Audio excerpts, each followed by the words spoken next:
Oi, gente, boa noite. Sejam bem-vindos aqui. Qualquer dúvida, é só falar no chat que tanto a Laurinha quanto o Vitinho tá acompanhando, tá?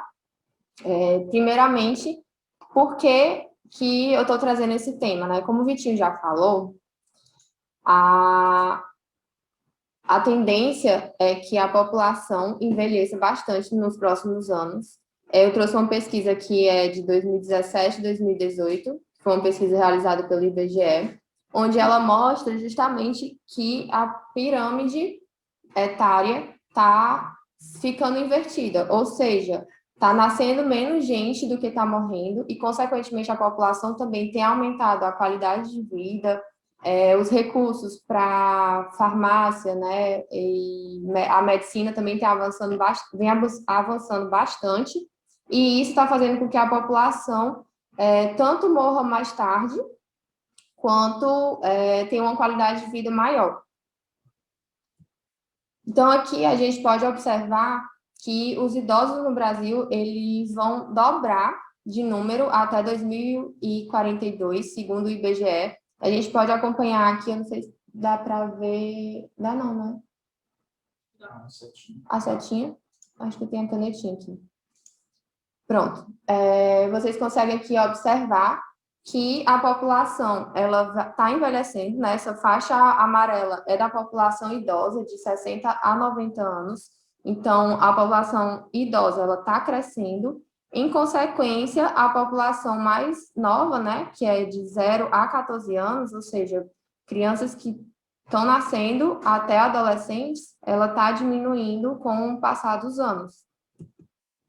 Então, em 2043, a tendência é que um quarto da população tenha mais de 60 anos, enquanto apenas 16,3%, que é bem menos, né, se for pensar, um quarto é 25% da população, então 16,3% da população vai ser de jovens. E aqui é a pirâmide, né? Como eu já falei, já não é bem uma pirâmide, já não era, né? Bem uma pirâmide em 2018. Em 2060, ela vai tender a inverter, demonstrando justamente isso, que a população entre 20 e 54 anos e a população de 60 anos ou mais, ela vai ser bem maior do que a população até 19 anos. E aí, o que seria sarcopenia? Sarcopenia ela já foi mencionada em 1931, onde fala que a sarcopenia é uma perda muscular no envelhecimento, né? Mais marcadamente nas mãos e nos pés, ou seja, nas extremidades. Na década de 90 ainda, o Irving Rosenberg, ele fala que a sarcopenia, né, essa perda da carne vermelha, ela é uma perda involuntária da massa muscular decorrente do envelhecimento. Só que em 2001 foi percebido que não é só isso, que a sarcopenia, na verdade, é uma perda muscular devido à redução da força e da qualidade da musculatura. E aí eu trouxe esse outro slide onde fala sobre a dinapenia. O que seria a dinapenia? É a queda da força muscular. E por que eu estou falando disso? Porque a sarcopenia, ela é decorrente dessa queda da força muscular, certo? Então, a sarcopenia, ela, hoje em dia, ela é caracterizada como uma síndrome, ou seja, ela tem várias características, né? Por isso que é chamada de síndrome. E é uma síndrome caracterizada pela perda progressiva e generalizada da massa muscular e também da força. Então, não é só da massa muscular. Essa ausência de força e declínio da massa muscular ocasiona uma ausência também da capacidade motora desses idosos. E isso vai prejudicar bastante a qualidade de vida e, consequentemente, pode levar a um risco de morte. Por quê? Porque essa qualidade de vida, né, de locomoção, ele vai ficar dependente. Isso mexe tanto com o psicológico do paciente idoso, né, que já tem uma tendência a ser depressivo, a ter ansiedade, enfim. Já tem os problemas psicológicos envolvidos, mas também tem os problemas motores, né, que pode levar a uma queda, E, consequentemente, há uma fratura, e a fratura em pacientes idosos ela é mais difícil de se recuperar, certo? Decorrente também da perda de massa óssea. Eu acho que tem alguém falando, não? Dá uma olhadinha.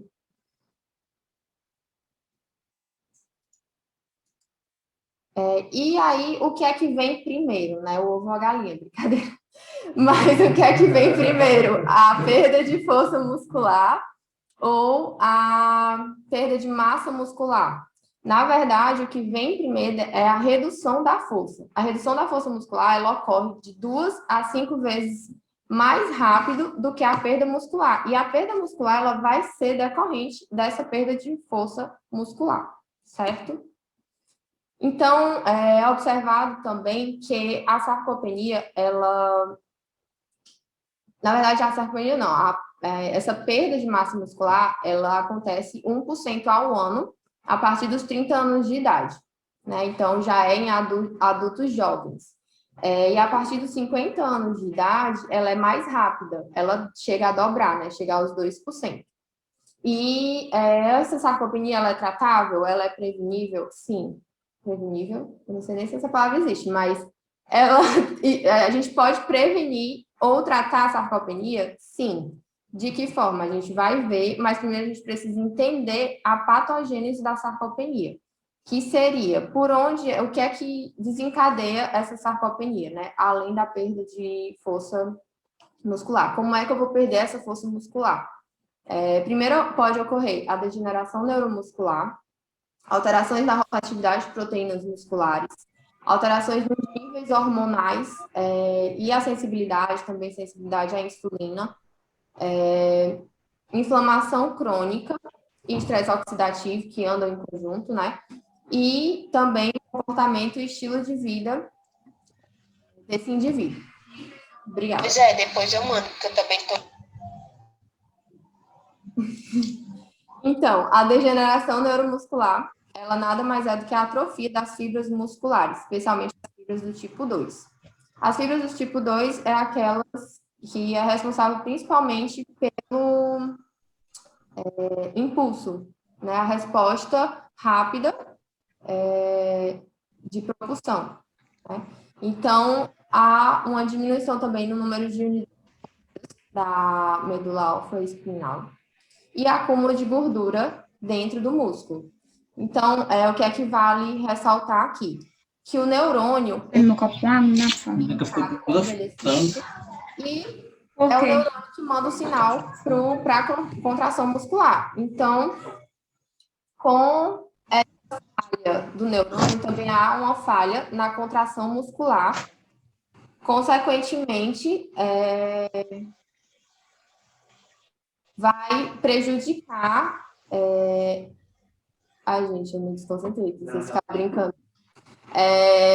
Enfim, o neurônio motor, ele vai ser prejudicado, consequentemente, há uma falha da contração muscular, e essa falha da contração muscular, ela prejudica na saúde da muscular, tanto na largura, quanto no volume da massa muscular. Ligar o ventilador mais fraco.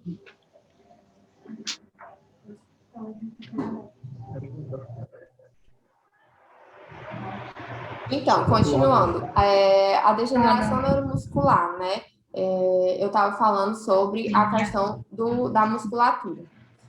A sarcopenia, ela vai afetar principalmente os músculos esqueléticos dos membros inferiores. Por quê? Porque nos membros inferiores há uma maior concentração de fibras do tipo 2, que são as que sofrem mais com essa síndrome, certo? Com a sarcopenia. Isso demonstra também que há uma prevalência maior da sarcopenia nos membros inferiores do que nos superiores, né? Porque nos superiores também há uma tendência a ser mais adaptado a não ter tanta movimentação assim como teria nas nossas pernas. Também há um comprometimento das células de Schwann. As mitocôndrias elas vão ficar mais reduzidas, vão tender a apresentar sinais de degeneração. Há um alto nível de dano oxidativo, uma menor quantidade de liberação de neurotransmissores durante a despolarização, e há também um declínio da sinalização do mTOR, que é a via de sinalização mais importante, né, para a síntese proteica. As alterações dos níveis hormonais e de sensibilidade, né? Com o passar dos anos, há uma tendência a diminuir as concentrações, né, e a produção de testosterona, de DEA, do hormônio de crescimento, que é o GH, e do IGF-1, e isso vai levar a uma mudança de composição corporal. Essa mudança de composição corporal nada mais é do que o aumento da gordura visceral e a diminuição da massa magra e da densidade mineral óssea. Com essa diminuição da massa magra, né, que é o músculo esquelético no idoso, vai tender a ter também uma resistência à insulina. Por quê? Porque o músculo esquelético ele é o principal alvo responsivo à insulina. Consequentemente, se há uma diminuição desse músculo, há um aumento da insulina circulante. E isso vai contribuir para a resistência à insulina. Além disso, também tem os fatores comportamentais. O estado nutricional do idoso, que normalmente tende a ter uma maior desnutrição. A inatividade física, que é bastante comum também nessa idade. Tem uma redução do apetite e da ingestão de alimentos devido à alteração no paladar, alteração no cheiro, alteração na visão. Tudo isso influi na hora da alimentação.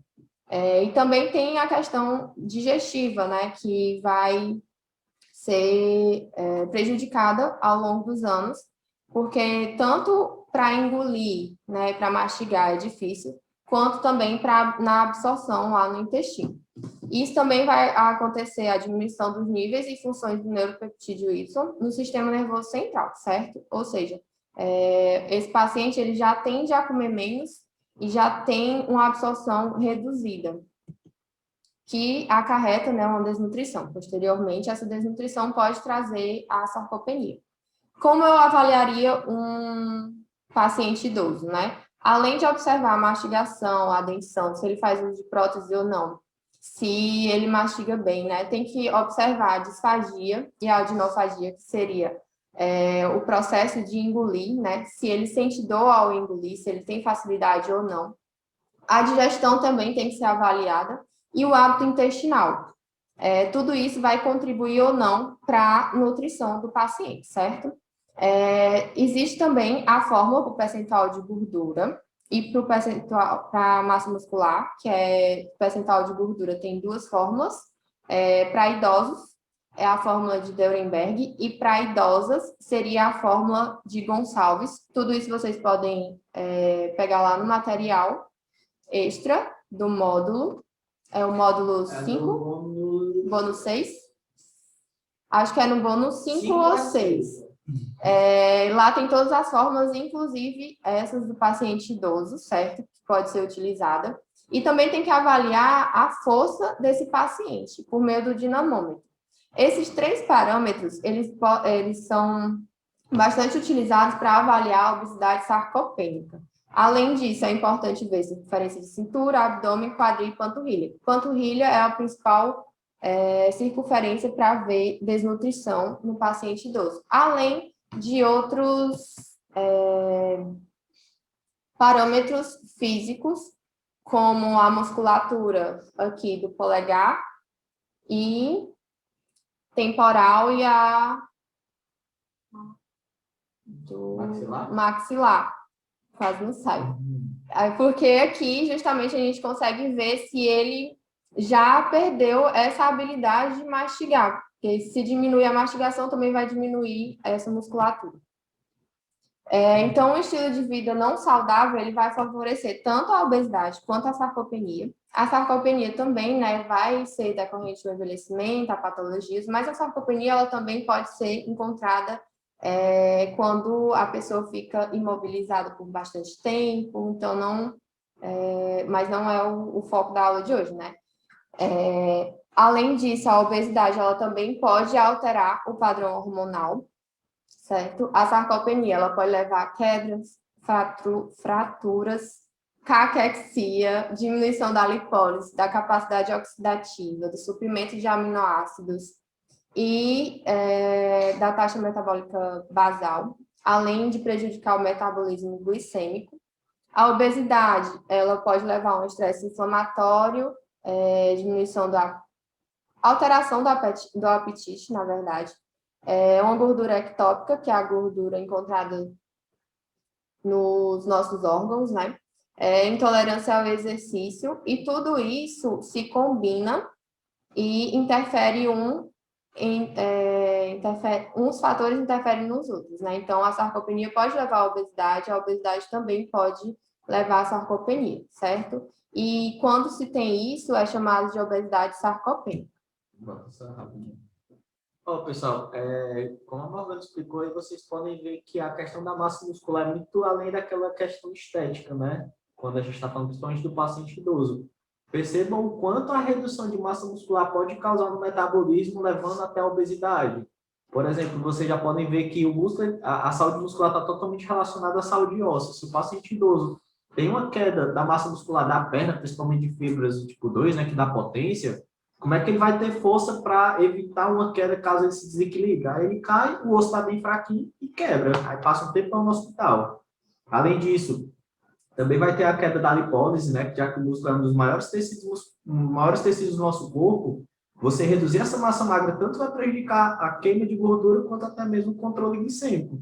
A gente explicou até mesmo, se eu não me engano, acho que foi no módulo de diabetes, né? No módulo 7, a gente explicou que quanto mais massa muscular o paciente tem, melhor ele tem de controle glicêmico. Então, isso aqui é só para frisar, pessoal, que o músculo é uma coisa muito além da estética, principalmente quando a gente está falando do paciente idoso. Eu estou falando muito rápido, tá bom? Essa revisão, ela foi realizada, certo, com uma amostragem de 9.416 idosos, aproximadamente 70 anos.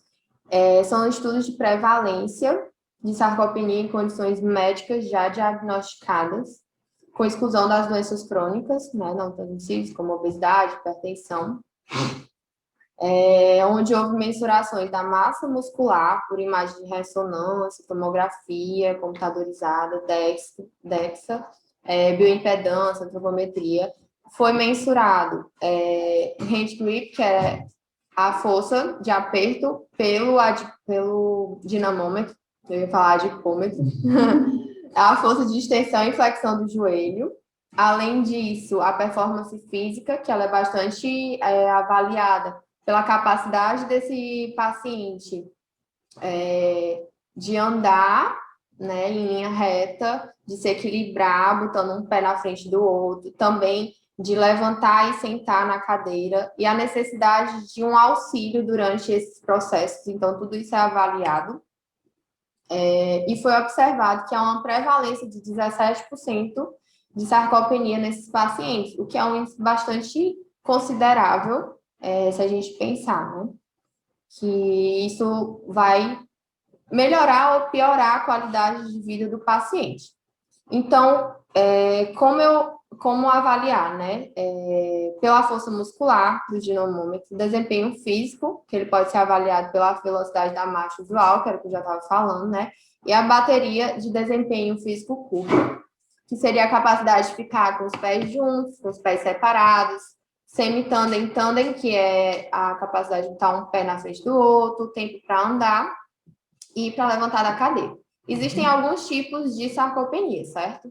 Existe a sarcopenia primária e a secundária. A primária ela é relacionada basicamente à idade, então não tem nenhum outro fator contribuindo para isso, nenhuma outra doença, certo? E a secundária, ela é a partir de uma ou mais causas. Então, a gente pode ter a sarcopenia relacionada à atividade, à doença, à nutrição, que seria por meio da desnutrição, má absorção, distúrbio gastrointestinal.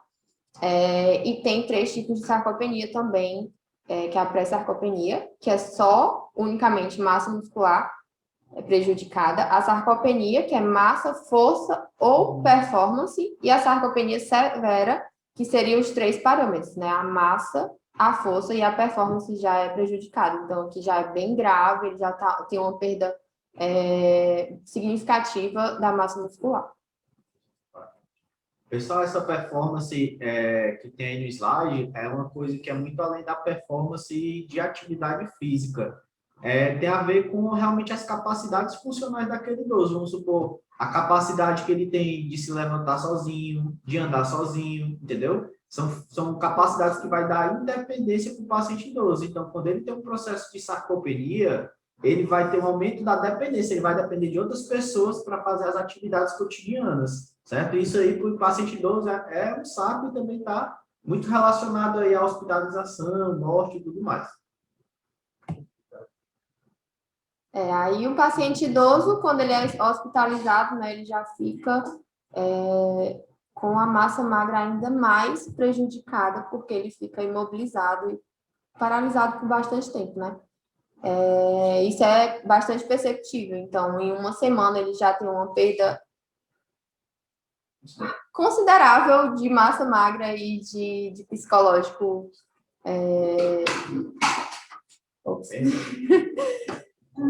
Existem várias abordagens terapêuticas, né? Como eu falei, é uma síndrome, então tem várias porquês e causas. Então, também pode ter várias terapias, e essas terapias, elas são interessantes de serem feitas em conjunto. Então, por isso, a importância da interdisciplinaridade no tratamento desse paciente.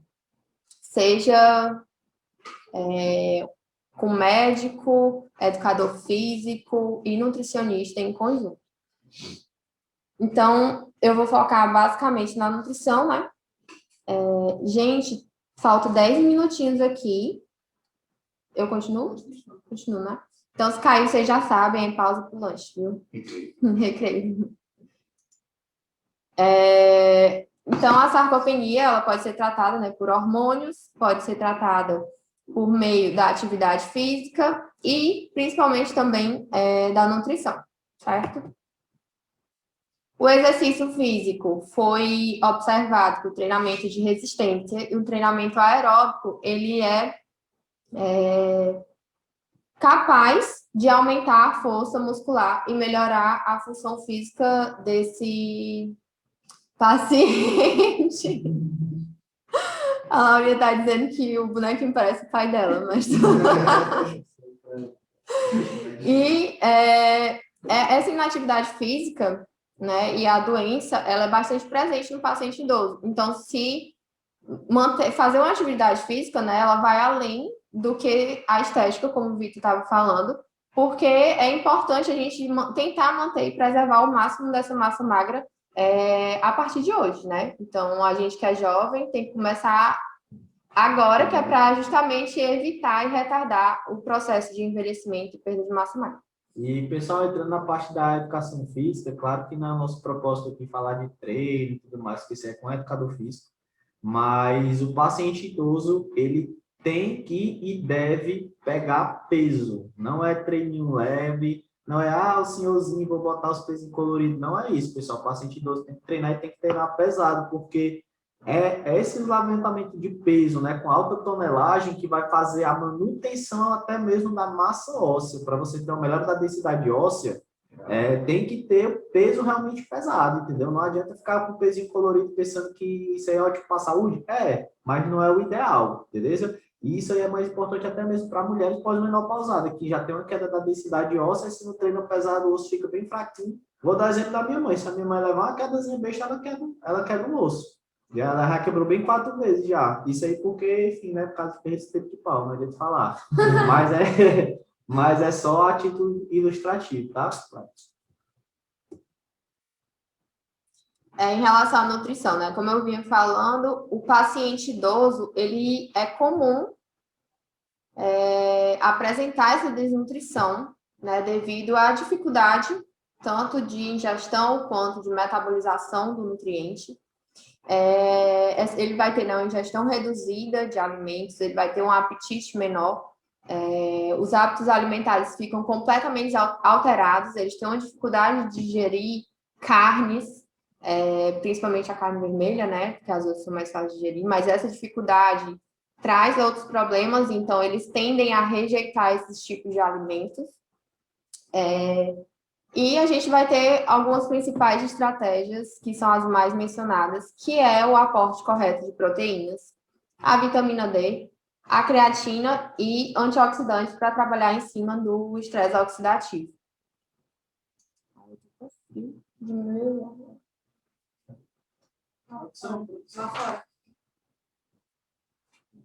Em relação à proteína, a proteína ela vai aumentar o fator de crescimento, ela vai favorecer, na verdade, o fator de crescimento da insulina circulante, que tem efeito anabólico nos músculos e nos ossos. Aumenta a absorção de cálcio, que é imprescindível nos pacientes idosos, principalmente para a mulher que tende a ter osteoporose, osteoartrite, osteopenia, doenças ósseas. Quer falar alguma coisa? Esse estudo, então, ele vem trazendo justamente a importância da proteína. Vocês podem observar, esse lado aqui é o paciente adulto, né? Normal. E aqui já é o paciente idoso. E vocês podem observar que no paciente jovem, ele só precisa de 0,24 gramas de proteína por quilo na refeição para atingir o platô, né, de síntese proteica. Já para o paciente idoso, é utilizado pelo menos o dobro dessa dosagem para que possa atingir o platô. Então, não é porque ele é idoso que a gente tem que ter medo de ofertar proteína para esse paciente, a não ser que ele seja renal, né?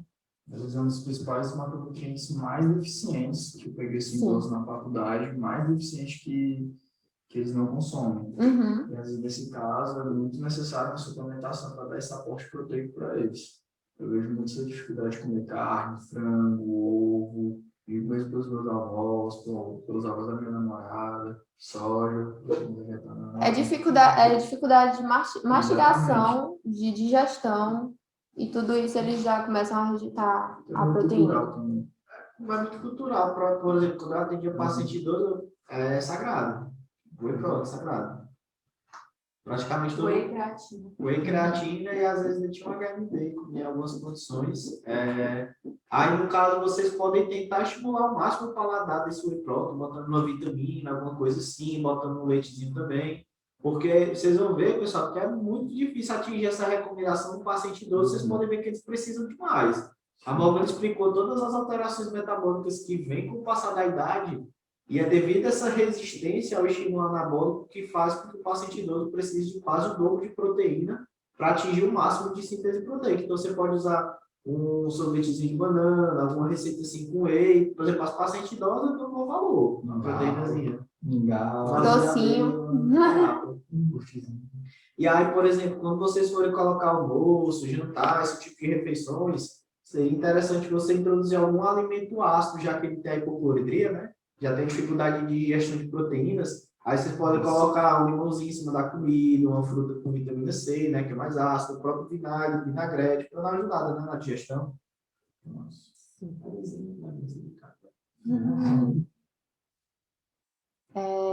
Esse estudo, ele avaliou essa suplementação de proteína de 10 a 35 gramas por dia em pacientes de aproximadamente 73 anos.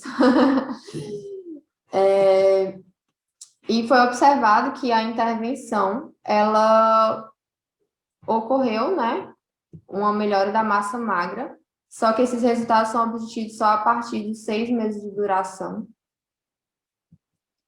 Além disso, os homens, eles foram mais responsivos que as mulheres, então eles tiveram mais resultados. Além disso, é a mesma coisa, foi duplicado.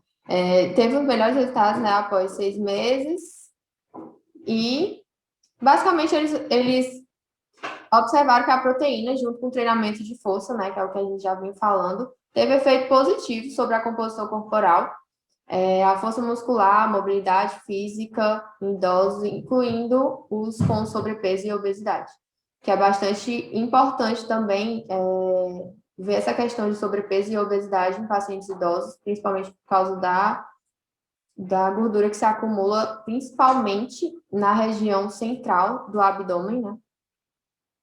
Prejudicando aí Deixa eu os só falar órgãos. mais uma coisa. Ainda de avaliação física, galera, algumas pessoas não gostam de fazer avaliação física em idoso com relação ao percentual de gordura, mas geralmente o que acontece com o passar da idade é que o peso não muda muito, mas a composição corporal é totalmente diferente. Então, eu faço assim, um percentual de gordura, porque às vezes o paciente idoso fala, mas meu peso está o mesmo, o IMC vai dar o mesmo, só que vocês vão ver que com o passar do tempo eles perdem massa magra e ganham gordura. Então, na teoria, o peso não muda não, mas a composição corporal ela vai piorando ao longo do tempo, entendeu? E a gente tem que acompanhar esse prognóstico. Quais são as dobras? Se utilizam em idosos mais comuns? 3. Macho geralmente 4 dobras, que é coxa, abdômen, peito e subescapular, eu acho. Não, tem tricipital, não é subescapular, não. Não tem peito. É subescapular. É subescapular, peito, coxa, abdominal, aí eu faço as circunferências e eu também, dependendo de algum lugar assim que eu vejo que tem um pouco mais de gordura, eu faço para acompanhar. Então, dando continuidade, tá? Tá dando? Fala aí. Tá. Então, dando continuidade, né? Agora falando sobre a creatina. É sabido já dos diversos benefícios da creatina, né? Que ela aumenta o desempenho do exercício físico de curta duração, alta intensidade, aumenta a creatina e a fosfocreatina muscular. Ela é benéfica para pacientes com diabetes tipo 2, melhora a recuperação após imobilização. Aumenta também a proliferação e diferenciação das células satélite. Vai aumentar a expressão gênica do IGF-1, que é bastante reduzido no idoso. Aumenta a força e a massa magra, consequentemente, né, devido ao aumento do desempenho também. E melhora também a cognição, a memória. E então a creatina, ela é tida como um suplemento que tem uma função importantíssima, né, e pode ajudar principalmente esse paciente a ter uma resposta a quedas, por exemplo, mais rápida, né?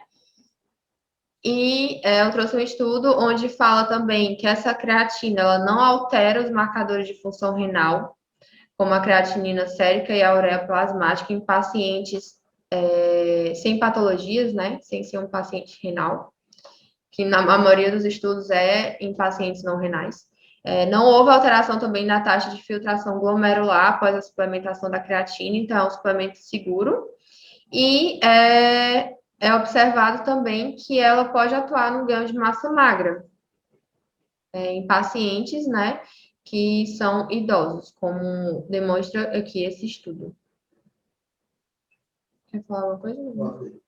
Pessoal, a creatina ela é muito boa, principalmente para vocês evitarem, para os idosos, né, evitarem quedas. Como ela vai fornecer energia de maneira extremamente rápida, caso o paciente idoso se desequilibre, ele precisa de potência, que é uma força aplicada com uma rápida velocidade, né? Potência, força, velocidade e força.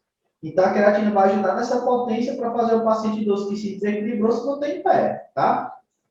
E aí, só agregando um pouquinho mais a apresentação da Morgana, também é interessante em paciente idoso vocês utilizarem 2 suplementos em casos específicos. No modo de suplementação, a gente fala sobre o HMB. O HMB é um excelente anticatabólico, utilizado principalmente em idosos hospitalizados, principalmente se forem imobilizados, para evitar a perda de massa magra que acontece, tá? Ele é um excelente anticatabólico e ele só é útil nessas ocasiões. E para finalizar, a vitamina D, né, que a pele ela perde a capacidade de sintetizar a vitamina D com o passar da idade. Pacientes idosos tendem a ter a vitamina D baixa, e corrigir os níveis de vitamina D vai ajudar tanto na densidade mineral óssea, na força e também na manutenção da saúde das fibras musculares. Né? Então, tanto vai ajudar na força, no músculo e na massa óssea, que é praticamente todos aqueles pontos que a Morgana pontuou durante a patologia da sarcopenia, beleza? Então, é interessante suplementar não só cálcio, mas o cálcio agregado com a vitamina D para ajudar nos níveis de cálcio, de absorção de cálcio. Além disso, o ômega 3 também ele é bastante estudado como suplementação, certo? Mas ainda não tem tantos confirmações assim da sua eficácia. Mas antioxidantes, de modo geral, eles auxiliam no processo da diminuição da obesidade e sarcopenia. E o ômega 3, pessoal, ele é mais interessante, né? Ele é muito interessante para idoso porque ele aumenta a sensibilidade anabólica. Tipo assim, nós falamos que a dose de proteína é 0,4 para idoso, mas claro que vai ter refeições que a gente não vai conseguir atingir aquilo ali, né? A gente está lidando com pessoas não com número. E a utilização dos ácidos graxos ômega 3 consegue potencializar uma refeição que não tem a quantidade de proteína que precisa. Então, eu consegui aqui só 0,2. Então, você suplementar com ômega 3 faz aquele 0,2 ser aproveitado de uma maneira mais otimizada. Mas isso é subpressão do tipo. Não sei não. Eu acho que também está muito relacionado à proteína, então. Tinha as perguntas do pessoal do chat para responder. Tem aí? Aquela lá acho que foi o Alisson. Se tem remédio para melhorar o apetite, né? Isso, e também Ah. perguntou quando deu sem dificuldade de comer, se é uma estratégia. A estratégia é variar o cardápio, né? Quando ele tem dificuldade de comer, eu tento sempre algumas receitas com a suplementação de whey, algumas receitas doces. Você também pode tentar utilizar bastante dos temperos, já que o idoso ele tem a perda do paladar, então a combinação de temperos ajuda muito. E, cara, remédio para melhorar o apetite do idoso, eu não passo porque o idoso ele já tomou tanta coisa, vai tomar uma coisa para dar apetite, fora o whey e a creatina, eu já acho coisa demais, porque ele já toma, todo paciente idoso chega tomando aqui pelo menos uma lista de remédio. E aí eu tento prescrever o mínimo possível para a questão do custo, não é nem custo-benefício, é para tentar ter mais benefício passando menos coisa. E aí eu não acho tão interessante isso não, mas você pode usar, é a Buclina o nome, Buclina. Beleza? Tinha mais alguma pergunta? Deixa eu ver.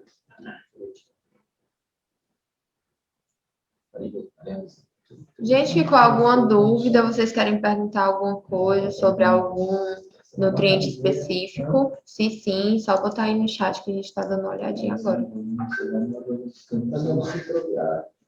Ela saindo do sono, né? Hã? Ela saindo do sono, né? Tava dando um recusão. Ela olhou por mim e falou assim, desliga agora. Deixa eu desativar o chat. Hã? A galera não responde, eu deixei o chat desativado. Não tem essa pergunta no chat? Eu não consegui ver porque estava desligado, porque estava trabalhando na mão. Pronto, pessoal, pois então, parabéns, Morgana. Esse cara é tio. Então, pessoal, se vocês tiverem alguma dúvida depois, pode jogar lá no nosso grupo, tranquilo? Pode falar também em box, não tem problema. Certo? Aí, próxima semana nós também vamos ter 2 aulas, tá? Quarta-feira vai ser comigo e com o Davi, a gente vai pegar um pouquinho dessa pegada do idoso, mas agora a gente vai especificar para a mulher, a gente vai falar sobre menopausa, tá? A gente vai explicar algumas coisinhas aqui e adicionar algumas coisas na mulher pós-menopausada que tem muita alteração metabólica também que a gente pode estar intervindo.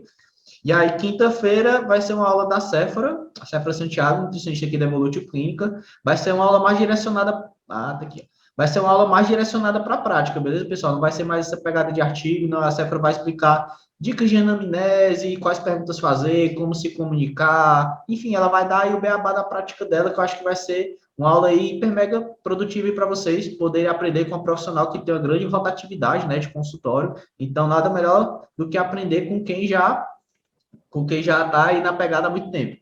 Pode refletir sobre a fase. Se quiser, eu volto. Variação antropométrica. Deixa eu só voltar aqui para o slide. Ixi, vai. É só das dobras ou a antropometria completa? É porque não tem aqui no slide, Cássio, mas você pode Não, dar uma tem, olhadinha só não tem as dobras. no módulo, não, no bônus 5E6 da formação. Tem. Pronto. Então, o que é interessante? Eu utilizo, né? Você vai fazer essa avaliação de como está a mastigação, se ele está digerindo bem, ou se ele está engolindo direitinho, né? Se tem disfagia, você vai ver como é que está a digestão, para avaliar aí, no caso, a hipocloridria, né? Se ele está com grande empachamento quando come, né? Já dá para ver que ele já não produz mais ácido clorídrico numa quantidade interessante, você já pode utilizar betaína HCl, tá? É uma suplementação para melhorar a produção de ácido clorídrico, ou então mesmo alimentos mais ácidos, né? Enfim, tem as frutas, né? Vitamina C, laranja, tangerina, limão, vinagre, tá certo? E aí, com relação à avaliação física, o mais interessante é a gente utilizar, né, como forma de percentual de gordura, não aquela de Jackson e Pollock, tá? Vocês vão usar para homens essa fórmula de Deurenberg, tem todas as dobras lá naquele material, tá? No e-book do bônus 5 a 6, eu não me engano. Mas geralmente, se eu não me engano, é coxa, subescapular, abdominal e tricipital, tá? É a que tem maior correlação para estimar o percentual de gordura do paciente idoso. Já na idosa é a fórmula de Gonçalves, certo? E também existe a equação de Lee que vai dar uma estimativa da massa muscular em si, tranquilo? Então, você pode usar essas duas fórmulas do percentual de gordura, da massa muscular, e também é interessante você utilizar uma coisa que é chamada de dinamômetro, não sei se vocês já viram, mas é um materialzinho que você mede a força de aperto do idoso, tá? Porque é muito utilizado para ver como é que está a força dele. Se você vê que ele está com a quantidade de massa muscular baixa, está com a força baixa e está com dificuldade de andar, ele já está com uma sarcopenia de grau severo. Aí já é interessante entrar com todas essas estratégias nutricionais, beleza? Tudo que a gente falou aqui hoje. Perceptível na mão mesmo, sem precisar nem apertar. Dá para ver que essa musculatura, a mão fica magra mesmo, magra, bem seca. Fica só os ossinhos, né? Os Fica ossos aqui, se põe aqui osso. fica um vácuo. Pede a musculatura do polegar, principalmente. Pronto, pessoal? Mais alguma dúvida? Por nada, querida. Mais alguma dúvida? Deixa eu explicar.